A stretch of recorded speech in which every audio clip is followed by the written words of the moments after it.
अस्सलामुअलैकुम नाजरीन, प्रोग्राम रोज़ा और सेहत के साथ मैं हूं आपकी होस्ट आयशा शकूर। इस उम्मीद और दुआ के साथ कि आप सब लोगों का रमज़ान जो है वो बहुत अच्छे तरीके से गुजर रहा होगा, ढेरों इबादत भी कर रहे होंगे और उसी के साथ साथ अपनी डाइट का भी, अपनी हेल्थ का भी बहुत ज़्यादा ख्याल रख रहे होंगे।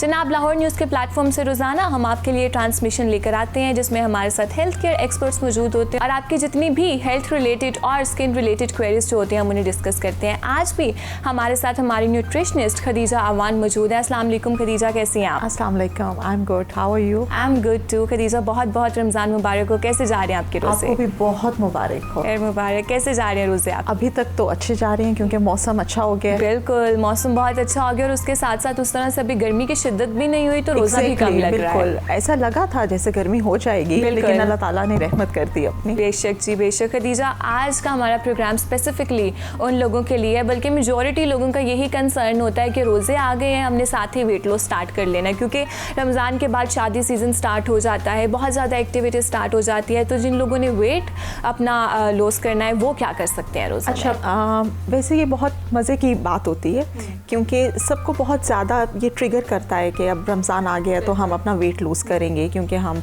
ब्रेकफास्ट नहीं करेंगे और हम लंच नहीं करेंगे और हमारे मिड मॉर्निंग स्नैक या इवनिंग स्नैक्स जो हैं वो स्किप होने वाले हैं, तो हम अपना वेट लूज़ कर लेंगे, ठीक है। लेकिन वेट लूज़ करने के लिए भी आपको कुछ ना कुछ एफर्ट करनी पड़ती है regarding the food selection, regarding the type of food you are having, क्योंकि कोई मिरेकल तो होने नहीं वाला कि आप सो जाएं और आप विश करें और आपका वेट लूज़ हो जाए। तो उसके लिए अल्टीमेटली जैसे रूटीन में हमें अपनी फूड सिलेक्शन को थोड़ा देखना पड़ता है, इसी तरह रमज़ान में भी हमें अपनी, जब तक फूड सिलेक्शन को नहीं देखेंगे तो हम बिल्कुल भी वेट लूज़ नहीं करेंगे। बल्कि हो सकता है कि आफ्टर 30 डेज़ एक रूटीन जिसको हम फॉलो करेंगे फॉर 30 डेज़, बहुत सी चांसेस हैं कि हम वेट पुट ऑन कर लें, क्योंकि हमारी सहरी जो है वो बहुत लेविश होती है और हमारी इफ्तार भी बहुत लेविश होती है और वो चीज़ें जो ऑफ एंड ऑन हमने वीकली बेसिस पे या फोर्टनाइटली बेसिस पे हम कंज्यूम करते हैं, इफ्तार का जो टेबल होता है डेली बेसिस पे, जब इतना हाईली शुगर कंटेंट या इतना हाईली सॉल्ट कंटेंट आपके अंदर जाएगा, तो फिर जब हम नरेट करते हैं पेशेंट को कि इस रमज़ान के महीने में अगर आप अपना वज़न कम करना चाहते हैं तो उसके लिए you have to put some effort. सिर्फ रमज़ान की बरकत से वेट लूज़ होने वाला नहीं वाला। और अच्छा, नॉर्मली ये लगता है कि हम इतने घंटे की फास्टिंग कर रहे हैं तो हमारा पेट तो खाली था, लेकिन हम ये नहीं देखते कि हम सहर अफ्तार में कितना ज़्यादा खा रहे होते हैं, कि हम कितना कैलोरिक ओवरलोडेड स्टफ हम इनटेक उसका है हमारा। अच्छा, पूरा रमज़ान पेशेंट्स हमें पूछते रहते हैं कि इंटरमिटेंट फास्टिंग क्या है, ठीक है। अब इंटरमिटेंट फास्टिंग का जो रूल है वो यही है कि एक मखसूस घंटे हैं, ठीक है, जैसे कि 14 to 16 आवर्स आप कुछ नहीं खाएंगे, ठीक है, और उसके बाद 4 to 6 आवर्स का एक ओपन विंडो है जिसमें आप अपनी जो डेली रिक्वायरमेंट की, जो आपकी कैलोरी रिक्वायरमेंट है उसको आप पूरा कर सकते हैं। अब एग्जैक्ट रूल जो है वो अप्लाई होता है रमज़ान में, जहाँ पर हम इफ्तार से लेकर सहरी तक जो हमारे पास एक ओपन विंडो है उसमें हमारी बॉडी की रिक्वायरमेंट है, जो हमारी कैलोरिक रिक्वायरमेंट है, हम उसको पूरा कर लें, और बाकी के जो घंटे हैं 12 to 13 to 14 आवर्स जो है उसमें हम फास्ट कर लें, ठीक है। लेकिन बात फिर वहीं पे आ जाती है कि हम क्या खा के रोज़ा रख रहे हैं और हम क्या खा के रोज़ा खोल रहे हैं, रोज़ा इफ्तार किससे कर रहे हैं, ठीक है। एक तो ये बात होगी। दूसरा ये कि हमारा जो स्टेट ऑफ माइंड है वो थोड़ा रेस्टिंग मोड में चला जाता है इफ्तारी के बाद भी, बिल्कुल, और ये थोड़ा रेस्टिंग मोड में चला जाता है सहरी के बाद भी। लाइक अगर हम कहते हैं कि फोकस ऑन फिज़िकल एक्टिविटी, तो जी हम जिम कैसे कर सकते हैं रोज़ा रख के, या हम वॉक कैसे कर सकते हैं, या हम जॉग कैसे कर सकते हैं, ये तो गर्मियों के रोज़े हैं निस्बतन, हमें प्यास लग जाएगी एंड ऑल दैट।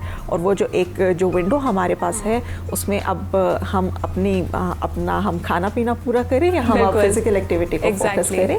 तो इसलिए जब तक कि आप थोड़ा ख़ुद को पंक्चुअल नहीं कर लेते, जब तक आपके पास जो टाइम अवेलेबल है उसको आप अच्छे से उसके स्लॉट्स नहीं बना लेते, तो आपको फिर रिजल्ट्स वो नहीं मिलेंगे जो आप चाह रहे हैं। एग्जैक्टली। हम अगर इंटरमिटेंट फास्टिंग भी करना चाह रहे हैं, हम वेट लॉस भी अपना करना चाह रहे हैं, लेकिन हम सहरी के बाद भी रेस्टिंग मोड में चले जाते हैं, वही बात। और इफ्तारी में जब हम इतना खाते हैं, जंक खाते हैं, उसके बाद भी हम रेस्टिंग मोड में, भी बॉडी जो है वो बहुत ज़्यादा लेजी हो जाती है। कुछ ऐसी बॉडी में चेंजेस भी ऐसी होती हैं जब आप सारा दिन फास्ट करने के बाद जब आप खाना खाते हो, आपके ब्लड शुगर लेवल्स या आपका बॉडी का ब्लड प्रेशर इस तरीके से तब्दील होता है कि आप थोड़े लेथार्जिक हो जाते हो। तो फिर उसके लिए ये है कि आप अपने स्लीप आवर्स को चेक करें। आप फजर के बाद जो है आप वॉक कर सकते हैं, आप असर के बाद जो है आप हल्का फुल्का जिम कर सकते हैं, बट इट ऑल डिपेंड्स कि आप इफ्तार में क्या खाना खा रहे हैं और सहरी में, क्योंकि खाना वो होना चाहिए जो आपको at the same time energy भी दे रहा हो और आपका वेट भी वो और आपका वेट भी मेंटेन कर रहा हो,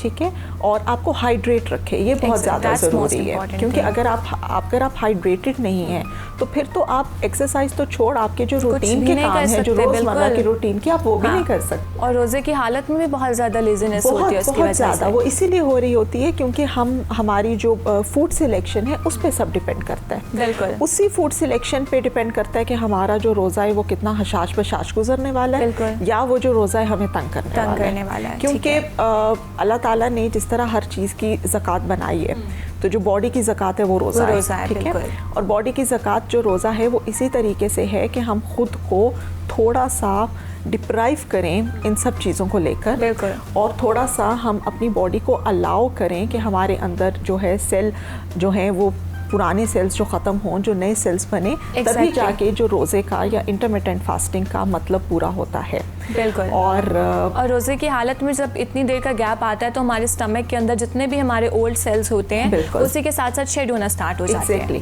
अच्छा, इसमें मैं ये बात करूँगी कि जैसे रोज़े में बहुत ज़्यादा कंप्लेन पेशेंट्स की आना शुरू हो जाती है कि एसिडिटी के हवाले से, कि हम जी खाना खाते हैं और हमें एपिगैस्ट्रिक डिस्कम्फर्ट हो जाता है। तो उसके लिए भी यही है कि जब आप रोज़ा इफ्तार करने लगें तो बहुत एकदम से ख़ुद को लोडेड ना कर लें, आप आराम से आहिस्ता जो सा है आप पोर्शंस में खाएं, और बहुत ज़्यादा तली फ्राई चीज़ों से आप परहेज़ करें, ठीक है। हमारे जो मशरूबात होते हैं उसमें चीनी बहुत ज़्यादा होती है, और जो हमारे अगर दूसरी साइड पर आ जाएँ, जो नमकीन हमारे आइटम्स होते हैं उसमें नमक मसाले बहुत ज़्यादा होते हैं। अब ज़्यादा चीनी भी प्याज का एहसास बढ़ाती है, और ज़्यादा नमकियात वाली चीज़ें, मिर्च मसाले वाली चीज़ें भी प्याज का एहसास बढ़ाती हैं। तो इसका बेसिक रूल यही है, इसका थंब रूल यही है कि आप जो है आप बहुत ज़्यादा ऑर्गेनिक स्टफ़ को इस्तेमाल करते हुए उसमें ख़ुद से चीज़ों को बहुत ज़्यादा ऐड ऑन ना करें।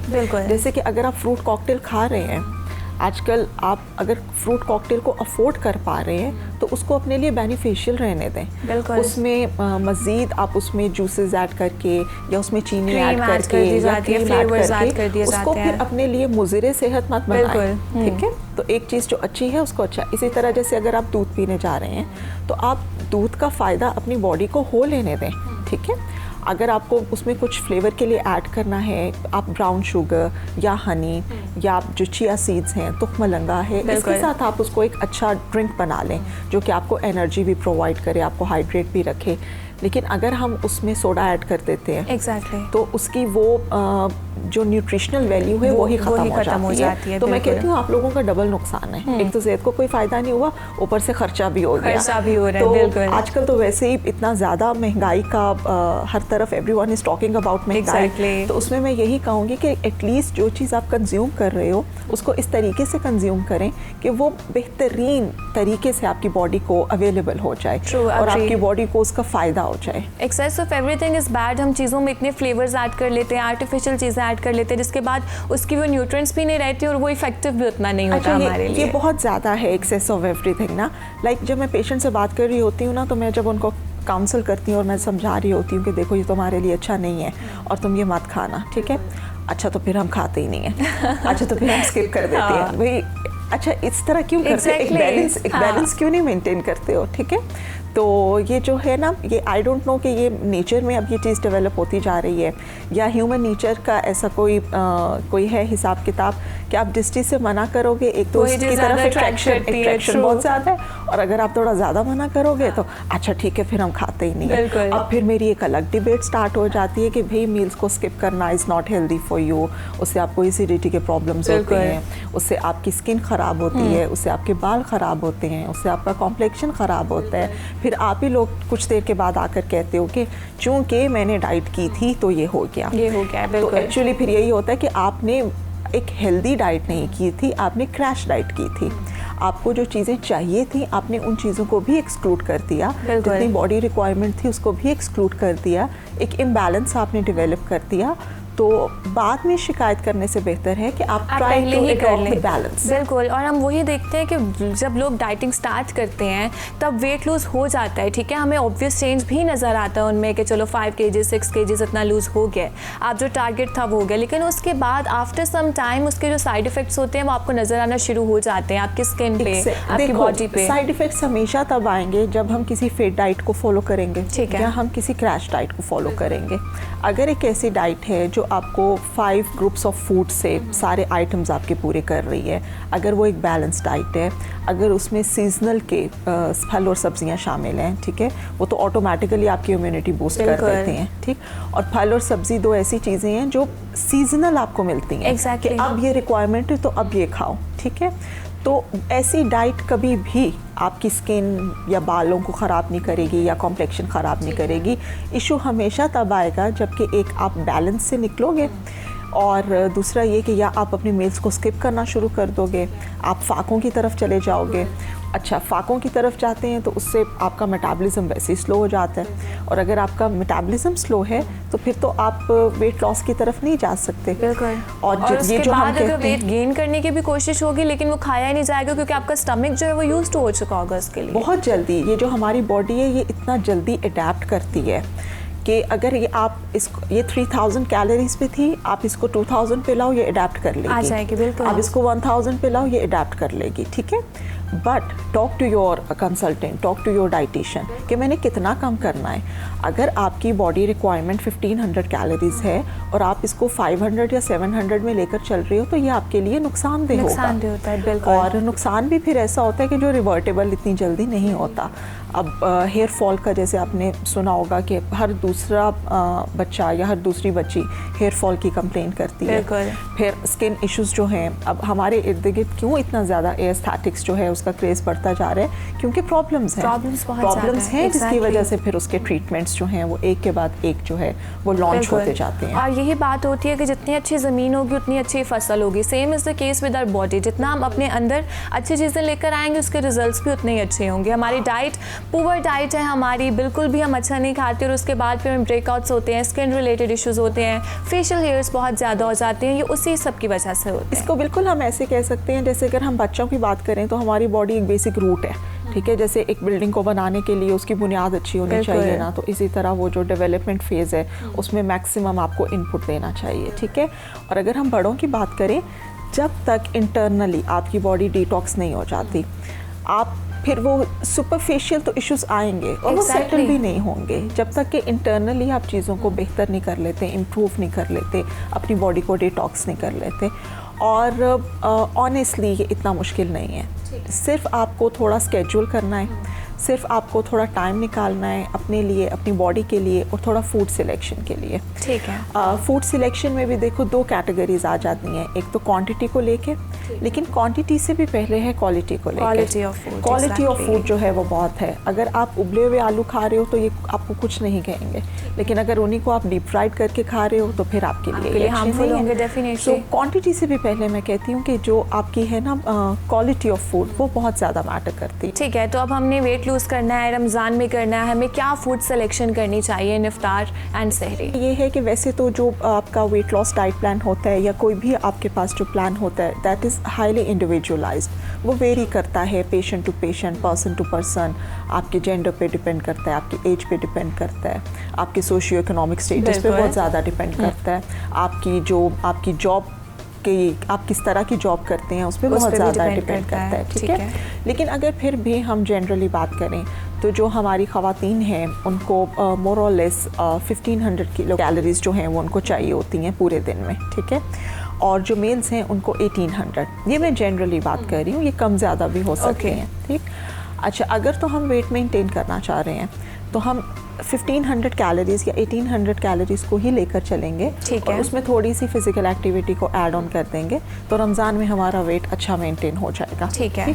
लेकिन अगर हम वेट को रिड्यूस करना चाह रहे हैं तो फिर हमें थोड़ा सा कैलोरीज़ को रिड्यूस करना पड़ेगा। जैसे कि आप कह लें कि हम 500 कैलोरीज़ को कम कर लेते हैं मेल्स के कैटलॉग में से भी और फीमेल्स के कैटलॉग में से भी 500 जो कैलोरीज़ हैं उनको हम माइनस कर देते हैं, ठीक है। अच्छा, अब उन कैलोरीज़ को भी माइनस करने के लिए ज़रूरी नहीं कि आप रोटी ना खाओ। जैसे जी हमने वज़न कम करना है तो हम रोटी नहीं खाते, हम ब्रेड नहीं खाते। हमें कोई ऐसा डाइट प्लान बना दें जिसमें रोटी ब्रेड ना हो। भाई बचपन से लेकर अभी तक आप रोटी ब्रेड खा रहे थे, तो अब एकदम से क्यों हम क्विट कर दें? आपकी बॉडी को चाहिए, आपकी बॉडी को आदत है उसकी, ठीक है। तो वो जो हम 500 कैलोरीज़ हमने माइनस करना है उसको हम इस तरह से कम कर सकते हैं कि हम बहुत ज़्यादा चीनी का इस्तेमाल ना करें, ठीक है, ठीक हो गया। हम बहुत ज़्यादा जो शुगर लोडेड हमारे ड्रिंक्स होती हैं, सॉफ्ट ड्रिंक्स होती हैं, हम उनका इस्तेमाल ना करें, ठीक है। हम टेट्रा पैक की जगह हम फ्रेश जूसेस पे आ जाएं, ठीक है।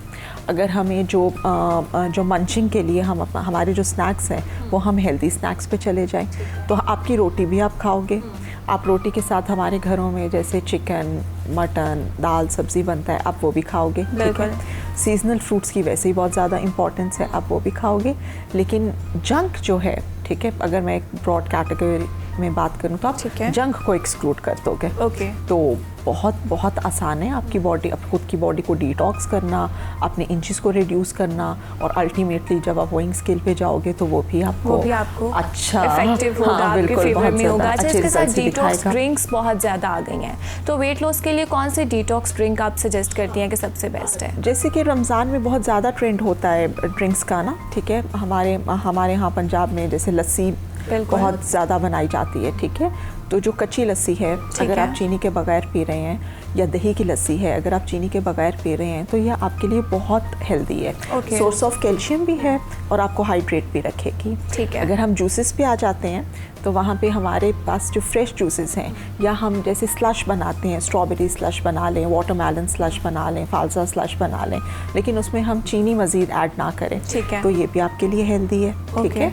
और इसी तरह मज़ीद अगर आप जाते हैं अपनी बॉडी केयर की तरफ, ठीक है, हेल्थ केयर की तरफ, तो ग्रीन टी बहुत अच्छा एक ड्रिंक है जो कि आपको एंटीऑक्सीडेंट्स भी देती है और आपकी बॉडी को डिटॉक्स भी करती है, ठीक है। फिर नींबू पानी जो है, नींबू पानी में अगर हम चीनी का इस्तेमाल ना करें तो नींबू पानी itself is a very good refreshing भी है, ठीक है, और आपकी बॉडी को क्लींस भी करता है, आपके कोलेस्ट्रॉल को भी कम करता है, आपको विटामिन सी भी देता है, और अल्टीमेटली इन सब चीज़ों के रिजल्ट्स अच्छे हैं। तो जो अच्छा चाय कॉफ़ी भी हमारे चूँकि मशरूबात में ही शामिल है, तो आप जो कहवे वाली चाय है वो आप बिल्कुल इस्तेमाल कर सकते हैं कम दूध के साथ, कॉफ़ी इस्तेमाल कर सकते हैं, लेकिन दूध पत्ती इज़ नॉट रिकमेंडेड। हमारी तो वो चाय भी बहुत ज़्यादा मसाला मार की होती है, और बहुत ज़्यादा दूध पत्ती में तो वो कहवा मतलब ऐसा इस तरह से ऐड ही नहीं करते। तो जितना आप अपनी खाने पीने वाली चीज़ों को लाइटर मोड पे रखेंगे, जैसे अगर आप रोटी खा रहे हैं तो आप उसको पराठा खाने की बजाय आप रोटी पर आ जाएं, ठीक है। आप बहुत ज़्यादा डीप फ्राइड की बजाय आप शैलो फ्राई पे या स्टर फ्राई पे आ जाएं, ठीक है। तो बहुत इजी हो जाता है आपको वेट रिड्यूस करना रमज़ान में। बहुत ज़्यादा मौजूद है, अगर हम उनको यूज़ करेंगे तो साथ साथ हमारे लिए बहुत ज़्यादा इफेक्टिव होगा। अब हमने डाइट को तो डिस्कस कर लिया, इसके साथ साथ हमारे फिजिकल एक्टिविटीज़ भी बहुत ज़्यादा मैटर करती है। तो रमज़ान में हम किस टाइम पर एक्सरसाइज या वॉक आप सजेस्ट करेंगे? अच्छा, इसके लिए मैं वैसे तो पेशेंट के साथ कंसल्ट करना बहुत बेहतर होता है, क्योंकि पेशेंट्स हमारे पास टीनेज भी हैं, हमारे पास यंग एडल्ट्स भी हैं, हमारे पास बुज़ुर्ग भी होते हैं, ठीक है। और आजकल शायद ही है बुज़ुर्गों में से अगर कोई पेशेंट हो जो कि शुगर या ब्लड प्रेशर जैसी बीमारी में मुब्तला ना हो। तो उनके लिए तो मैं कहती हूँ कि अगर तो आपको ऐसा कोई इशू नहीं कि आपको अपना ब्लड प्रेशर लो फील होता है, या आपको अपनी जो शुगर लेवल है वो लो होते नज़र आते हैं, और 10-11 बजे के करीब अगर आप सुबह में फ्री हैं, तो ये बड़ा अच्छा टाइम है कि आप अपनी हल्की फुल्की जो वॉक है ना वो कर लें। वैसे तो फजर के बाद इज़ द बेस्ट टाइम, और भी हमारी मसरूफियात होती हैं, इबादत का सिलसिला जारी होता है और हर कोई मसरूफ़ होता है, तो आप फजर के बाद से लेकर 10-11 बजे तक ये बहुत अच्छा टाइम है, क्योंकि बहुत ज़्यादा धूप भी नहीं होती, तो सूरज की गर्मी तपिश भी इस तरह से नहीं होती, ठीक है।